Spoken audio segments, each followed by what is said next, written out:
PTI जे सूबाई अॻवान हाजी अब्दुलरज़ाक मेमण मटियारी शहर जे नौजवाननि लाइ क्रिकेट ग्राउंड ॾियण जो ऐलान करे छॾियो। पाकिस्तान तहरीक इंसाफ़ जे सूबाई अॻवान हाजी अब्दुलरज़ाक मेमण सियासी सरगर्मियुनि जो बाक़ायदा आगाज़ करे छॾियो आहे। उन ॾिस में ज़िले जे मुख़्तलिफ़ सियासी समाजी शख़्सियतुनि सां मेल मुलाक़ात वारो सिलसिलो शुरू करे छॾियो आहे।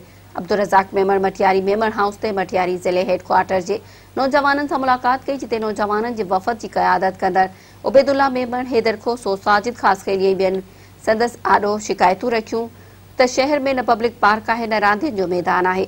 उन मौक़े ते पीटीआई अॻवान हाजी अब्दुलरज़ाक मेमण नौजवाननि खे शहर में वाक़िअ संदसि ज़ाती प्लाट ॾियण जो ऐलान कयो। उन चयो त मटियारी जा नौजवान मुंहिंजा बच्चा आहिनि। ज़िले खे ठहंदे 15 साल गुज़री विया आहिनि, पर अॼु ॾींहं ताईं का बि तरक़ी न थी सघी आहे। अरबे रुपया बजट मिली, जंहिंजो को बि ॾस पतो नथो पवे। हुन चयो त ज़िले हेडक्वार्टर वारे शहर में पब्लिक पार्क, स्पोर्ट्स ग्राउंड, मुसाफ़िरखानो, टैक्सी स्टैंड न हुजण हितां जी चूंडियल नुमाइंदनि ऐं ज़िले हुकूमत जी कारकर्दगी मथां सवालिया निशान आहे। उन चयो त मटियारी शहर जे नौजवाननि खे दावत थो ॾियां, अवां पीटीआई जे प्लेटफॉर्म ते मुंहिंजो साथ ॾियो। गॾियल जदोजहद सां समूरियूं बुनियादी सहूलियतूं हासिल करे वठंदासीं। होॾां पीटीआई अॻवान खैबर शहर पहुची खैबर प्रेस क्लब जो इफ़्तिताह कयो।